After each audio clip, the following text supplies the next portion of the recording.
Hey, welcome to the Travel Wins podcast. My guest today is Taya Rose. How are you today, Taya? I'm doing awesome. How are you? Excellent. Taya is a mindset coach, a model, an influencer, and a mom. I like that. We need to change the influencer to another M. That way you'd be the 4 M's. Mindset, model, mom, and... Oh my gosh, yes. I don't know how we could do that. I love that idea. But very excited to talk to you today about so many things. The mindset coach part, the modeling part, and the travel that you did with that, being an influencer, and what's like, you know, what is an influencer, and then obviously how that all affects being a mom. So it's pretty exciting to talk to you about everything. How's that sound? Yes, thank you so much for having me. Excellent. What is a mindset coach, or, you know, a career coach, or head coach, or life coach? How does all that work out? So I'm a dually certified health and life coach, and I refer to myself as a mindset coach just because I feel, and my philosophy is that everything starts with thought. Everything starts with mind, no matter if you're talking about fitness and the physical aspect of health, nutrition, or, you know, achieving results in our lives. It all starts with mindset. So I call myself a mindset coach. That's just my preference. And of course, coaches can refer to themselves as whatever they see fit, but that's my choice. I like that. I mean, for one, I've heard of a lot of life coaches or business coaches, but a mindset coach, I haven't heard too much of that. And to me, that makes perfect sense. Mm-hmm. And basically what we do is we just, so our job is to really transform fear, and we're very goal-oriented and result-based workers. So we're not like a counselor where we're kind of diving deeper into your past, which past stuff does come up, and we work to transform that. But it's much different where we're more looking into the future rather than putting all the focus and looking in the past. So, you know, and it's such a cool thing because there's such a wide range of things that I can do with people, whether that's mindset exercises or equipping them with fitness routines, you know, meal plans, nutrition information. You know, it's all mental, physical, spiritual. It's the whole package. So I love what I do so much.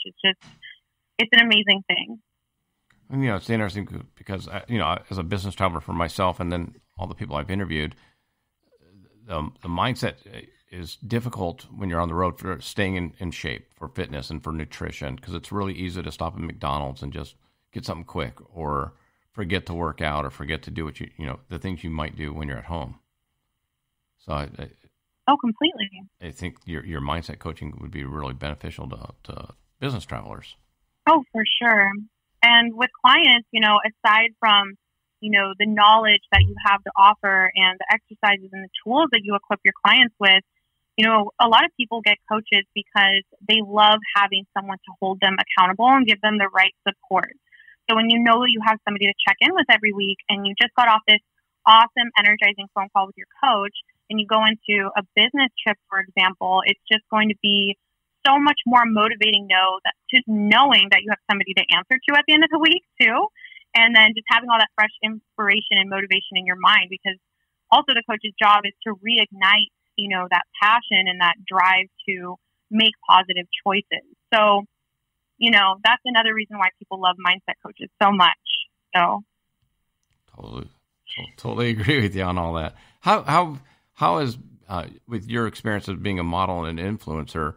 I mean, obviously you have to be pretty to be the model, but obviously there's a lot of work behind that I don't know a lot of people understand, as far as, you know, dealing with agents, photographers, and what's included, what's not included, and travel and wardrobe and makeup and all. I mean, it's a full production. Oh yeah. And I really agree with you on that. I really don't think that people see the truth about modeling and influencing. And the truth is that it's just another business like any other business. And especially when you're freelance like myself, I've never been a part of any agency.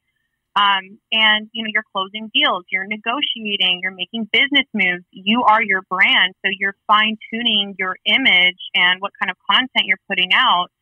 And, you know, all of that is so important. And it's challenging. There's highs and lows, you know, there's, you know, you run into all the different aspects of running a business, just like any other business that you might encounter, obviously with some differences. But I don't think people realize that. And, yes, it's a superficial industry, but there's a lot of thought and, calculated decision making that has to be done behind the scenes, if that makes sense. Absolutely. You said something very interesting, and I come from the Western industry, and a lot of the cowboys that I know, they literally just consider themselves, rodeo guys. And I was trying to explain to one, he's a 2-time world champ, but he doesn't leverage his brand, which is his name, into more things for himself. And I think a lot of people, especially like even like a lot of athletes that, not NFL or NBA, but the lower tier kind of sports, they don't consider themselves a brand. And that's why I was trying to tell them, like, you have to separate, like you're you, but then you have your brand, which is your name. Exactly. So how did you learn all that? That's a good question. I probably had a couple nudges along the way from, people bringing that up, but I think it just came with experience, realizing that, from modeling came a following on social media, which is very powerful nowadays. Yeah. And, realizing that I had somewhat of an influence because of what I was doing, and then realizing that could go into different areas, learning that, well, wow, I can harness this, Absolutely. I'm not Sorry, I had to cough. No, it's okay. How dare you be human? Coughing not allowed. I'm just curious, like, was there a specific moment where you went, man, I'm an influencer, or was it other people saying, how does that come about?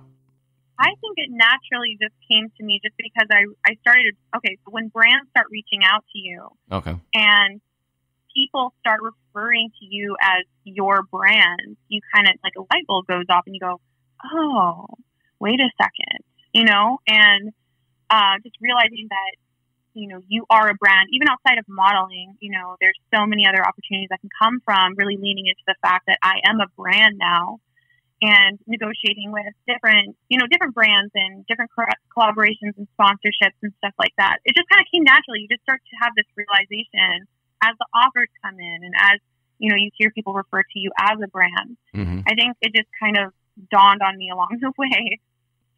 So that's kind of how it happened for me, at least. Got to be kind of a surreal moment where like I said, a lot of the guys I talk to, they don't get that. They go, well, no, I'm not a brand. I'm me. And I'm like, no, you don't understand. You are a brand. If they could separate themselves to a certain extent, it's like having a separate life where you go, okay, oh, yeah, I have this, and I have my social media end of it, and then I have the real me. I think that is so important for business, but it's also just healthy too, as far as having that separation, because I know that, we can kind of define ourselves by, our modeling career or, whatever we may be doing that involves, really putting a lot of focus on our physical appearance and superficial things. And so having that separation and remembering, okay, this is a business and I'm going to check out of that at the end of the day, and remember that my self-worth is not reliant on, how successful I am or how unsuccessful I am or what I look like. You know what I mean? And because that can be so painful when we wrap up our self-worth into that. So being able to have that separation is good for business, but also, I believe, for, just being healthy mentally and spiritually as well. Yeah. And that's something that I had to learn along my journey as well. So, yeah, I think you're right on the money with that. Yeah. How much traveling did you do when you were deep into the modeling? So probably not as much as some of your other guests, but for the last couple of years, I've been taking 1 or 2 trips a month for the entire year. Right. But yeah, okay. Mm-hmm. But I guess it's interesting because, like I travel 110 days a year or whatever, but for the most part, it matters what's in my head and how I can convey that message out. Whereas I might have bags in my eyes because I didn't sleep good in the hotel, or, I got a crank in my arm. But like being a model, everything, you got the moneymaker, right? So like, mm-hmm. you got to be worried about water intake and drying out and moisturizer and bringing everything with you and feeling good the day you're shooting. And I don't know, I live in Southern California. So like in the wintertime is when they're doing I know they're doing the model shoots for the summer ads. So cause I see the girls and guys in their shorts and bikinis, and it's 45 degrees out at the beach in the morning, but they're trying to get that morning light, trying to pretend they're in the summertime. I'm like, oh my God, it's 40 degrees out. Oh my gosh, that's ridiculous. Make it look so warm. funny. Make it look warm. It's like, oh my God. Yeah. That is too funny. Yeah, it can be challenging, and I think that's very insightful of you to think of that because, it is challenging when, your energy shows through in shoot. So if you're not feeling it, if you're not feeling sexy, I think it really does affect the shoot. Although I feel like as a model, you learn to kind of fake it if you're not really feeling it at the time. But, especially just being stressed about, leaving my daughter, when they're being so a little, enough, yeah. Definitely. I mean, it's just, it adds an element of stress and worry, I would say. And I'm sure any mom or parent in general listening to this could totally understand me on that. It's like, even if they're safe, they're good, they're in good hands, there's always a little bit of uneasiness about leaving them, being so far away from them, traveling for work and everything. It can just be challenging, but then, you obviously have to overpack. Like you said, you got to bring all the lotions and all the hair stuff and just make sure you're on point and, really bring the energy for that shoot. So that was challenging, especially so I personally, was always rushing back to be with her. So there were sometimes I was just, flying these ridiculously long flights or what I felt to be long, and then staying there for just a day or like staying one night coming back, and people are like, oh my gosh, that must be a little bit tiring. But to me, it was so worth it just because I got the work done that I needed to, but then I wasn't gone from my daughter as long. And that's kind of how I made it work too. Like with being a parent was just, being willing to, travel, but only be out of state for a short amount of time for the sake of being with my daughter more. So, and I luckily enjoy travel. So, I feel like that's an advantage that I have, but some people may feel really stressed out by that if they don't enjoy traveling as much. So, that's kind of a way that I tried to pull it off. Well, I think that's always the struggle, right? I mean, that's the balancing tipping point. When I'm on the road for 9 straight days, I had to miss certain games of my daughters. I had to miss, some parent-teacher meetings. I had to, there's things I had to miss. And I've missed birthdays, but then you make it up and you kind of really emphasize the time that you are together. So I think a lot of the business travelers I talk to maybe overemphasize the time that they do have because they know they're going to be on the road during other times. Yeah, I think really being solid and remembering that we're doing this to provide a life for them and that sometimes travel is necessary, and I feel like there's that inevitable guilt at some point or another. But one thing that really kept me going was just remembering, okay, you know what? I'm doing this for her greater good. And, I'm a single mom and I want to give her the life that she deserves. And, I just had to kind of remind myself of that so that I would feel better about it. But I honestly was faced with some really tough decisions at times. I've turned down some major stuff because of how long I would have had to be away from her, which was, my mom anxiety far outweighed the benefits of going to take this job. And, there were times I sucked it up and I made it happen. But there's been other times, like I was offered to be on this really big TV show, Love Island. And they said that I would have to be gone from her for about 3 months. They wouldn't make an exception for my nanny to come with and stay with us on an off-site location. I just point blank wouldn't see her for 3 months. So, that's one of those things where it's like, nope, I'm going to pass. You know what I mean? But the only reason that was hard for me was because of the potential opportunity that could come from doing that TV show, if that makes sense. Yeah, absolutely. And there's been other stuff. Just, it can be hard deciding, but, you just got to do what's best for you, I guess.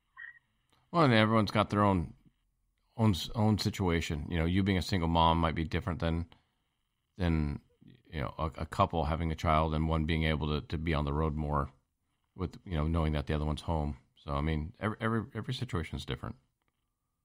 Oh, for sure. And I think, you know, I am so for the moms who are able to, or dads who are able to, you know, suck it up and take those longer trips. I'm by no means saying that it's, you know, wrong to take time away. You know, I feel like just where I was at mentally, I wasn't able to handle it.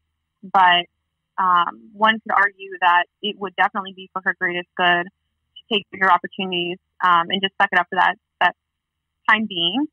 But yeah, I fully support if somebody is able to take that time and do what they got to do too, you know? Well, for me,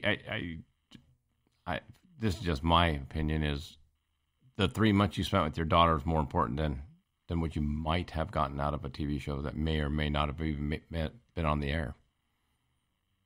Yeah. I don't know. She'll learn more in those 3 months being with you than, I don't know. So to me, the family thing is really important. So yeah, definitely. And I knew that, you know, it is because of my perspective too as a single mom. If, you know, I'm all she really has, and I knew that she had never been gone from me for that long. And if that's the age she was at, so like if she were 12, you know, or like 15 or something like that, but she was, well, if she was 15, she'd be asking you to leave for 3 months. Yeah. Exactly, but I forgot exactly how old she was at the time when this happened. I can't, but she was just still such a like young age, and you know, when we have such a tight bond, and you know, I'm all she really has.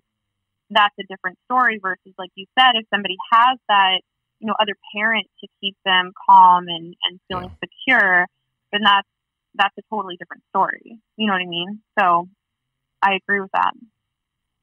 Well, I agree with that you agree. Okay. How difficult was it? I mean, I hate to even say this. You're in your 20s, so staying in shape's a little easier. At least it was for me in my 20s.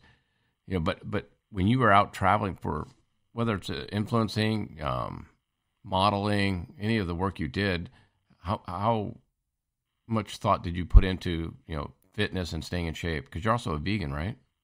Or at least a clean eater. I am. Yeah. How difficult is that? You know, when you're traveling. You know, I would. Yeah, it's definitely more challenging just because you're crunched for time, and you know you're on the go, and sometimes there's not the healthiest options available. But you know, when you have a solid driver, like knowing that I need to look good for shoots, you know, really helps keep me on track. But also, you know, just because I have been on the, you know, journey of becoming a mindset coach for such a long time that I had already learned so much about having a healthy relationship with my body and food that at that point, you know, it wasn't as hard to make good decisions. And honestly, there were times where I had to wait a little bit longer to eat just because I'm like, there's no healthy options right now. I'm going to have to ride this hunger out and wait. You know what I mean? Yeah, I do. It's almost a forced intermittent fasting because you're like, nope, I just can't eat that stuff. Yeah, just because I feel like the guilt that, like, if you come back from a trip and you know that you completely derailed yourself, you feel sluggish because you've been eating all this garbage, and you're like, wow, you know, I really set myself back. I just don't feel like that's worth the mental setback, really, and like the guilt or, you know, the side effects of junk food like brain fog, fatigue, whatever it may be that you experience. It's just not worth it. So I really would bend over backwards to make sure that I ate, you know, fresh fruits and vegetables, made healthy choices. And I wasn't always vegan. I was actually just starting this year. I was vegetarian, so it was a little bit easier for me. Yeah. Being vegan and traveling is so hard. It's so hard. I still have to eat cheese and stuff and eggs sometimes. I'm like, there's nothing for me here, and I'm starving. I'm getting a yogurt or like something with cheese in it. Yeah. Because that's all I can do right now. So I will say it's much more challenging being a vegan. I have a friend. He was on my show, but I've known him for, I don't know, 8 years, and he's a musician and he's a vegan. and he's been a strict vegan for like 25 years and traveling. That's amazing. And he considers himself a Chigan right now because the epilepsy medicine that he has to take has cellulose. The pill that he takes has cellulose in it to make the actual pill casing. And so he considers himself a Chigan because of this pill that he has to take to not have a seizure. But he is and he's on the show. He said that it's obviously 20 years ago it was much more difficult than it is now, just because there were no options. Like you'd go into a restaurant and they'd be like, "You're a what?" Now, at least, especially in I would say more of the metropolitan areas, Los Angeles, Seattle, San Francisco, New York, Chicago, Houston. There are actual vegan options on menus now, whereas 20 years ago there weren't. Oh, for sure. So. Yeah, it's great to see, especially in Seattle. I feel like Seattle is very granola, for lack of better words, and I love it. I'm so granola, but I think Seattle's kind of known for that. But the beautiful thing is, like, you go to restaurants and there's just so much vegan and vegetarian options. And then we have, I don't know if you guys see where you live, but we have like full vegan restaurants. Oh yeah. So you can order anything off the menu. Yeah, it's so great. I love that. I think it's a great thing. I personally believe that vegan is the future. It's so good for the environment. Not to get on this subject, because I know that this topic can kind of divide the audience a little bit, just because people are very opinionated on being vegan and vegetarian, but I think it's a wonderful thing. That's just my opinion. My take on it is, if somebody eats a non-meat based meal once a day, better's better. Mm-hmm. I don't get into like Kevin, my friend, the vegan. He's pretty hardcore. I mean, he's 20 plus years of doing it, but he never pushed it on me. So he would say, hey, if I'm going to come, if we're going to hang out, can we go to a place that has vegan options? Can I pick the place and I'll buy your meal? And I'm like, oh. Yeah. So he's done things like that where he doesn't shove it down our throats, but then like there's just so many documentaries now. And that's how I started eating better, was the documentaries. And you start seeing how it affects the environment, and you start seeing why you're drinking so much and consuming so much milk. And it's not because it's healthy for you. It's because it's all about money. And you go, oh. Exactly. So nailed it. Yep. And the cool thing too is that, I think people have this all or nothing mentality about being vegan or vegetarian. And really it's so simple. You could do, like with my clients, I've done meatless Mondays.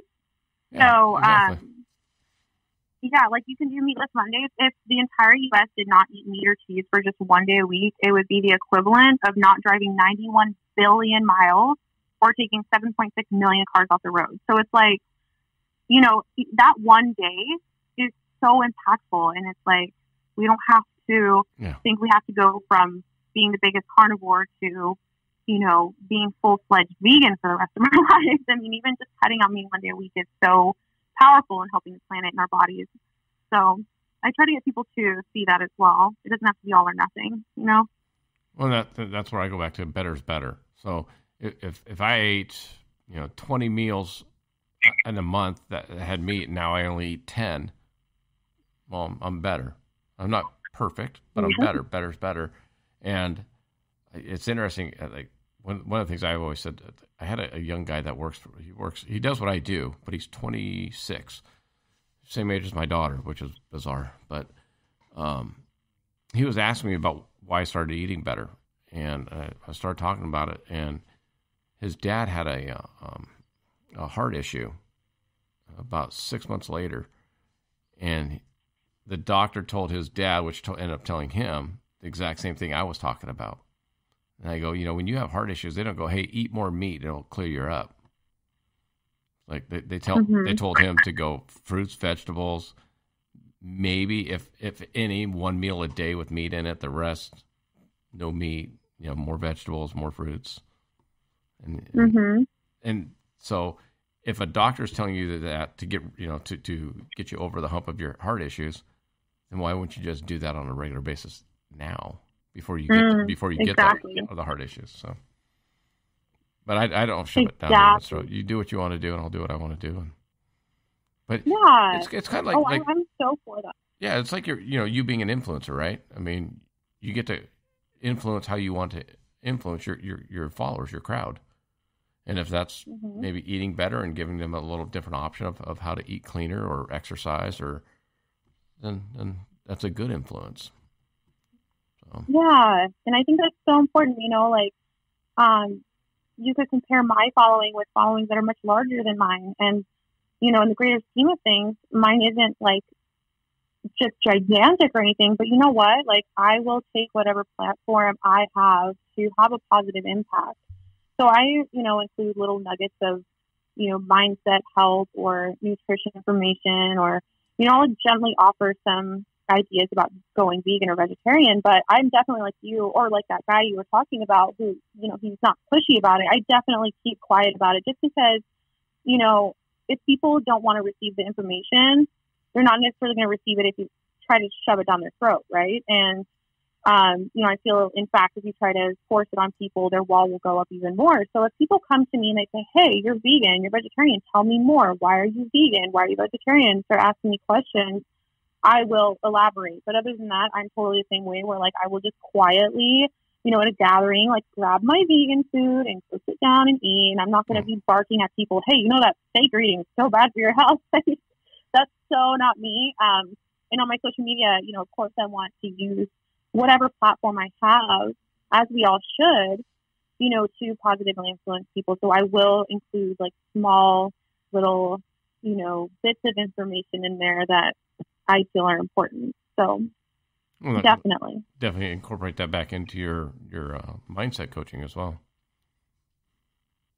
Yeah, exactly. And I've gotten so many clients from there, So from my modeling Instagram, shocking, right? I mean, I never really knew how that would pan out because, for so many years just being known as just a model, and then kind of poking my head out and going, hey, like, I have stuff to say. I'm a mindset coach, and having and having people be so receptive and reach out to me for help. And I feel like my example of my life, of who I am, being a model and a mindset coach, is such a powerful example that you can have both of those things and be taken seriously, right? So, and also show like, hey, this is what, a lot of the time when I get together with other models, we're having this really in-depth, amazing discussions about health and life and spirituality, and just, there's so much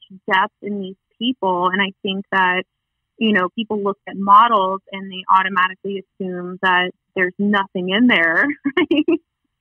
So I think being able to prove that wrong in a sense and show that that's not the case has been very liberating for me. Yeah, it's got to be awesome.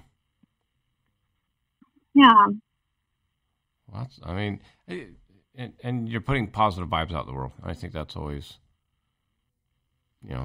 that's the least we can do. So that's awesome. When you're I'm sorry. When you're traveling, how do you fill up your time? Whether it's going for airports or driving, are you listening to music? Are you listening are you doing audiobooks? Are you doing podcasts? Are you doing nothing? How do you kind of fill up your time? All of that. Yeah. Oh, I'm always reading. Whether it's a physical book in front of me or audiobook or the iBook app or whatever it's called. I'm always reading. I feel like travel is my time to really get some reading done because I'm forced to be, sitting on an airplane and, waiting in the airport. And I think that's such an awesome time to use as like a quiet place to learn. And whether you want to become reflective or you want to learn new information, I think it's such a great time to study. And so I definitely do that a lot. And, so I'm using that time to be very productive. I get through books really fast when I'm traveling, so I love it. Well, that's a good way to fill up your time, though. Yeah. Mm-hmm. Well, that's awesome. And I've always had this strange thing. Oh, go ahead. No, keep going. Tear it up. Oh, I was just going to say that I have this strange problem where no matter how late it is, no matter how tired I am, I cannot sleep on airplanes. So I have all this time to read, study, think, write, the whole 9 yards. Why do you think, are you afraid of what could happen, or are you just, what do you think keeps you from sleeping? I'm just like a princess when it comes to sleeping. Okay. I have to have everything so perfect. It's just awful. Like, you would just laugh at me if you heard all of the criteria that has to be met for me to be able to fall asleep. It's so funny. So that's why. Okay. Because my youngest daughter cannot sleep on flights, and I have a hard time doing it. Whereas my older daughter, as soon as she sits down, she could literally close her eyes and be asleep till she gets up, until we land. Oh, I envy those people. I know. I'm like, what are you doing? She goes, oh, I wanted to get a nap. I'm like, you slept for 4 hours. She goes, yeah. Oh my gosh, I wish I had that problem. I'm like, oh, I hate you. I love you, but I hate you. Right? Oh, I feel it. Because the older one, she sleeps. She's that way in the car. If we were going on a camping trip, it'd be a 5-hour drive. She'd get in the car and fall asleep and wake up when we got there. I'm like, how do you do that? Oh my gosh, wouldn't that be so nice to fall asleep on your flight and the next thing you know, you wake up and it's like, you've arrived. I would love that, honestly. Awesome. I'm the same way though. But for me, like, unless I take a night flight, I want to look out the window. I want to see even if I'm going over the ocean to Hawaii, I want to look at, I don't know. I just like looking outside. I do too. That's really cool. I feel like I'll never get tired of it. Just because I didn't grow up traveling, so I'm always so grateful. Even though I've taken more trips than I could possibly count at this point in my life, I'm like a little kid when the airplane takes off. I'm look the out same the way. window and I get really excited. I didn't take a plane flight until I was 18, and we didn't. Oh, really? We didn't really do a lot of travel because I played sports. I played football and I wrestled, and my sister did gymnastics at a pretty high level. So every weekend when we were kids was, both my parents had to work, so we didn't travel a lot, and we didn't go on any flights. So now, so I think that's why I really appreciate the traveling that I do now, and hence why I started a travel podcast, because it I love that. Yeah. And I think it's such a great podcast to have, because so many people, it's a different kind of lifestyle. And I think it makes people feel related to, and they can hop on your podcast and hear everybody else's struggles and, the highs and lows of traveling, and it's just a great thing that you're doing that. Well, you go back 2 episodes ago, and I talked to Danielle Lewis, who's a commercial airline pilot. And I said, what's the one thing you like about your job? And she was in the military as a pilot. And her quote that I used was, I go, well, what do you enjoy about being a commercial airline pilot? She goes, no one's shooting at me. I'm like, oh wow. Okay. I guess my job wasn't too bad. It's all, it's all a matter of perspective, I guess. She goes, true. Being a commercial airline pilot's boring. And she goes, I like it because I'm not getting shot at. I'm like, okay. And she was dead serious. Insane. Yeah. Wow. So I'm like, okay. That's a wild perspective. Not getting shot at. And makes you grateful. Yeah, exactly.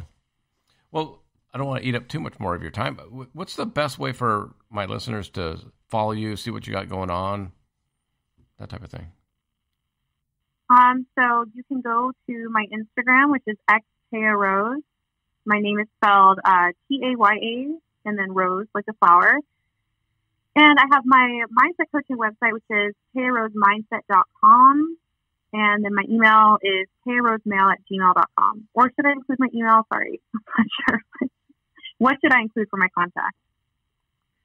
Well, whatever you want. Okay.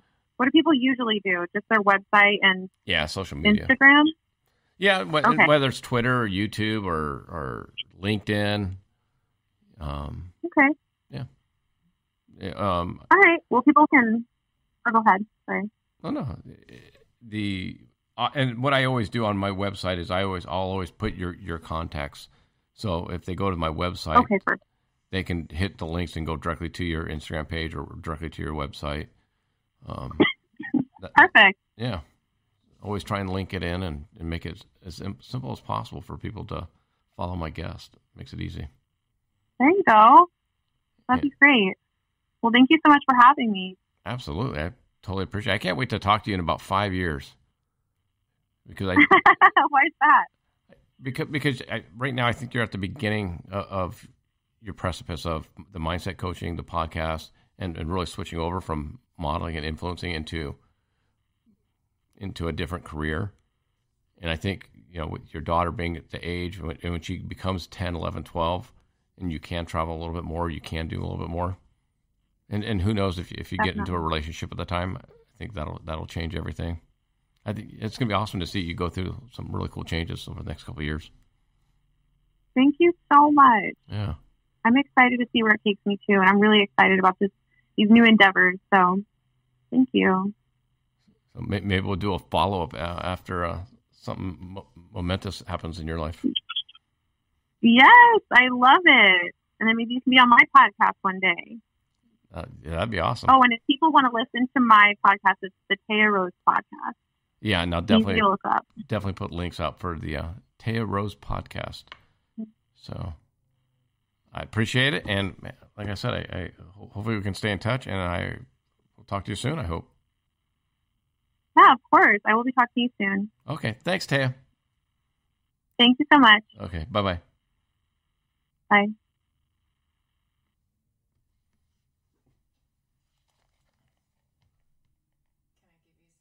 Not yet. Let me process everything.